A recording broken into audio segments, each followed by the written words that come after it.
All right, welcome everyone to our second online workshop, and I'm very excited to introduce today's topic because I know that everyone is talking about this, and everyone's is requesting this topic. So we're going to talk about habits and how habits are created. Okay, and we're going to address this issue by looking at the six basic human needs, which is the workshop last time, and which is a topic of the workshop last time. So if you haven't watched it, please go back and watch it because it will give you more context. And yeah, let's get rolling. So let's recap on last time's content a little bit. So we talked about the six basic human needs in much more depth in last workshop. Now we're just going to briefly recap on it, okay? So the six basic human needs is basically about how behaviors are driven and motivated by. So whatever we do, whatever belief we have, whatever action we have, we can explain the motivation behind these behavior, behind this belief, behind these habits by this six basic human needs model. So whatever we do is to meet one or more of these needs. Now, these are the six basic human needs. The first need is certainty, to feel safe and certain about our survival, about our future. The second need is the need for uncertainty and variety. We need to do something different once in a while to experience life a little bit. The third need is significance, to feel important and to feel acknowledged, and also to feel special, right? And the fourth need is love and connection. We all want to give love. We all want to receive love at the same time because we're social beings. We cannot survive on our own. So these four needs are called survival needs. And these four needs are the needs that all of us are trying to meet on a daily basis. The final two needs are growth and contribution. In terms of growth, we always want to grow as an individual, as a friend, as a partner, right? Or grow our skills or grow our knowledge. And contribution is where we really have this need to contribute beyond ourselves, okay? Because without other people's contribution, we literally cannot survive, and that's why we want to give back. And these two needs are called the spiritual needs. And funny enough, not a lot of people or not enough people are trying to meet these two needs at a higher level on a consistent basis.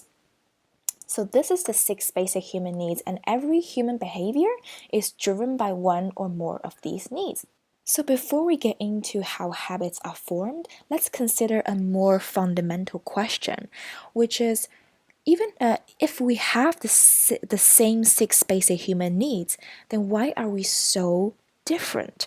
Why do we use different language to express the same thing? Why do we have different behavior? Why do we have different action? Why do we have different habits?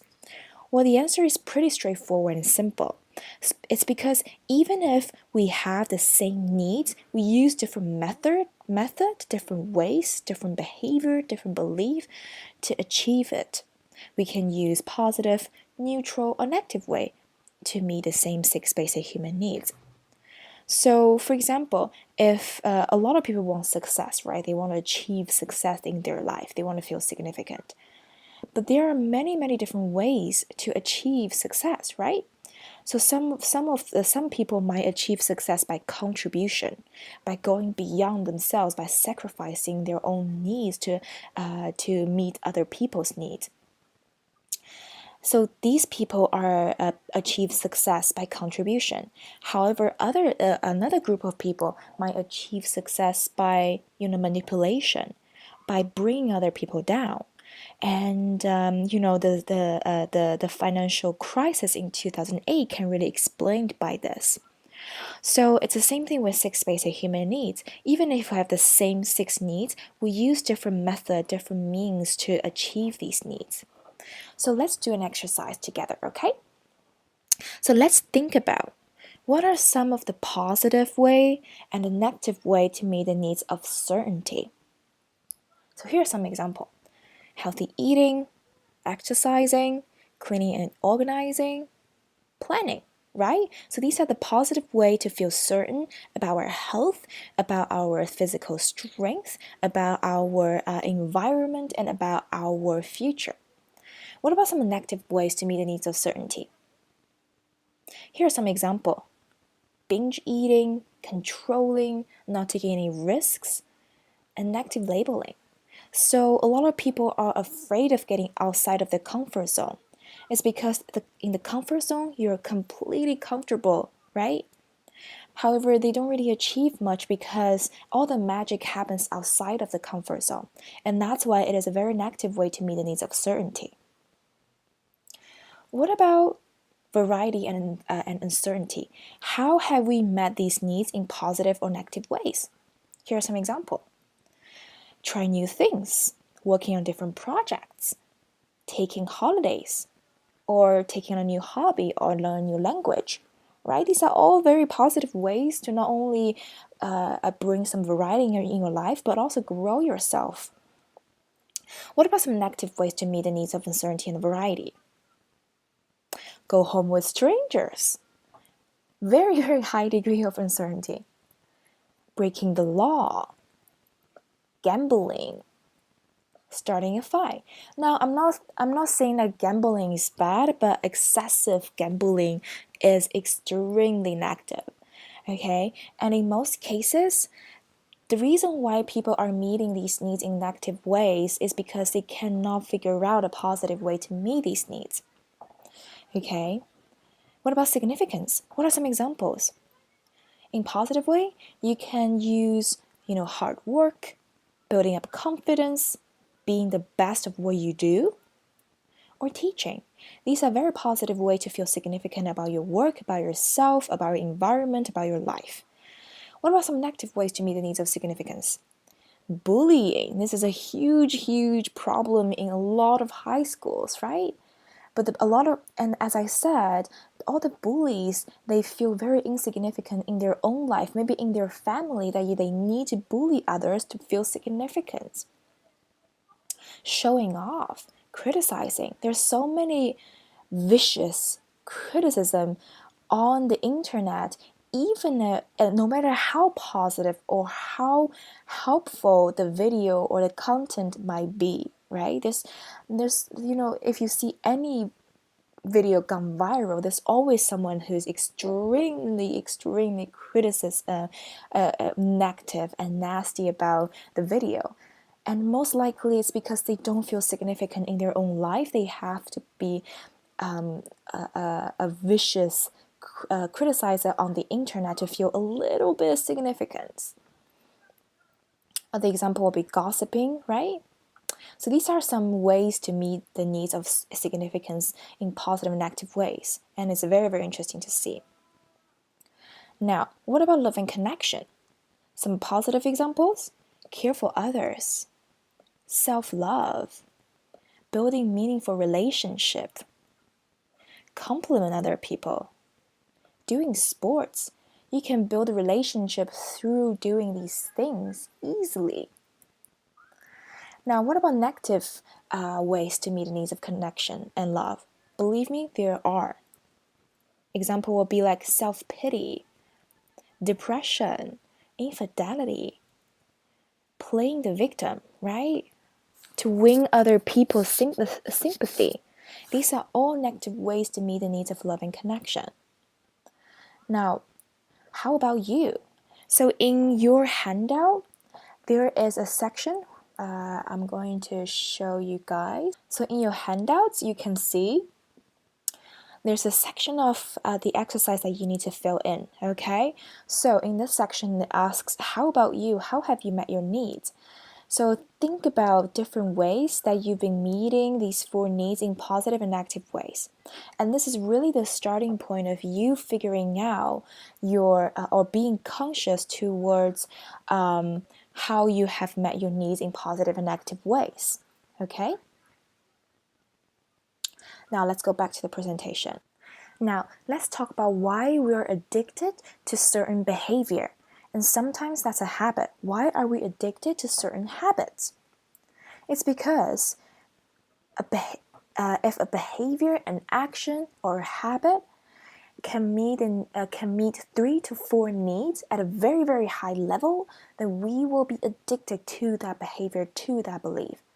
I'm going to say it again because it is very, very important that you remember this.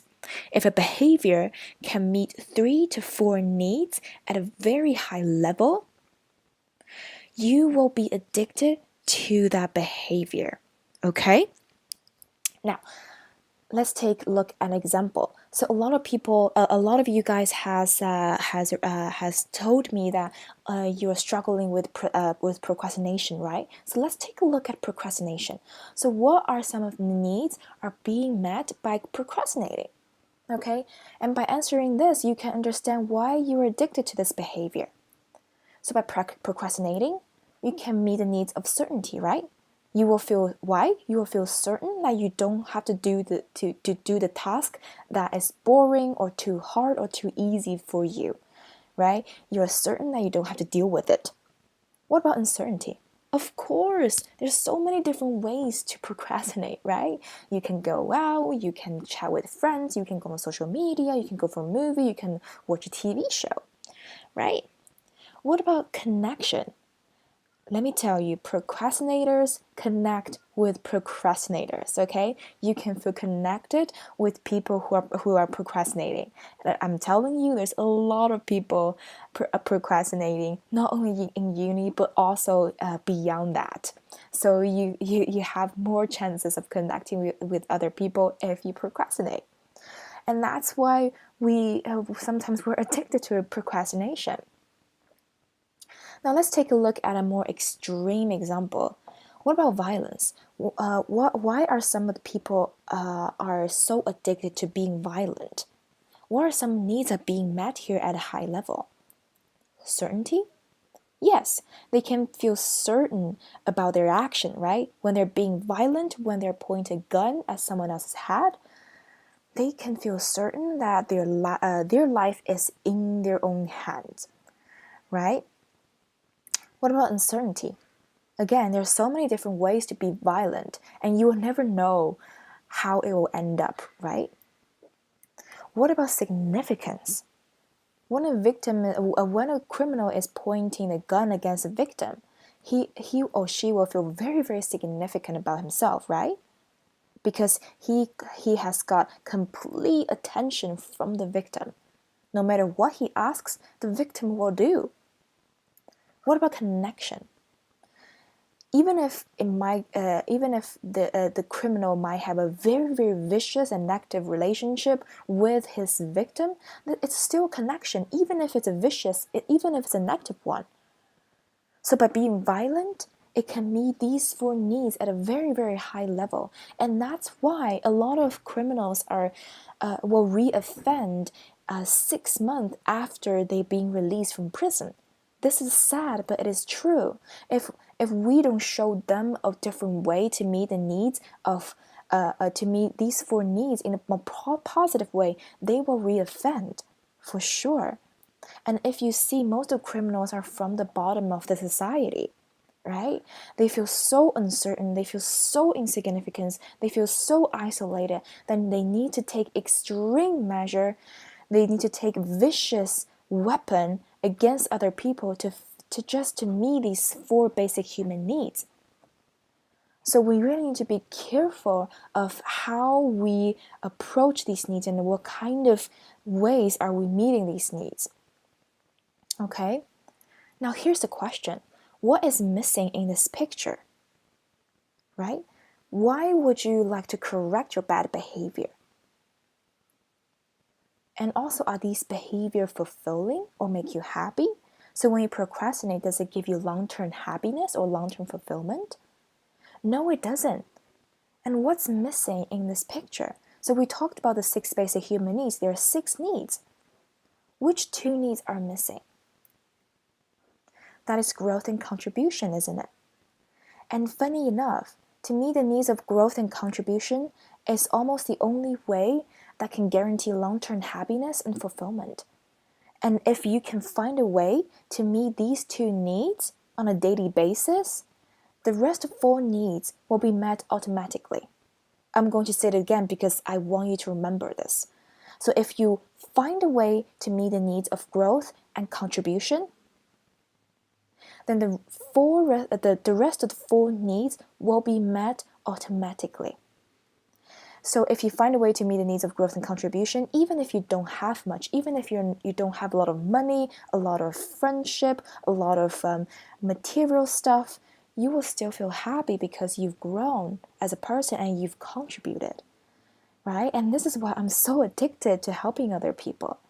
I don't have much, but what I can control is whether I grow or whether I contribute or not.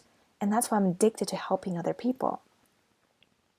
So let's think about what are some of the needs are being met here. Giving back, right? Giving back is a very, very positive way of meeting these 6 basic human needs. So by giving back, you are contributing, you're growing yourself. If you don't grow yourself, you cannot give back, right? You are connecting with the people you've helped, and you feel significant that your knowledge is being of service to other people, right? What about overcoming challenges? You're growing for sure, and you're contributing. You can help when you overcome a certain challenge. You can help people who are in the same position as you did, and you can share with them your knowledge, right? So you can build a connection. You can give love and receive love. Let me tell you, when you're giving love, you're guaranteed to feel loved.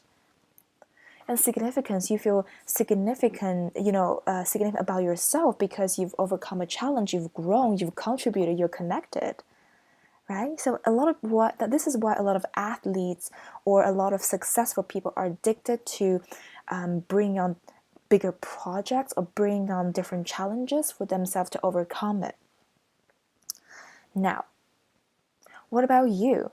What are some of the good habits or bad habits that you have?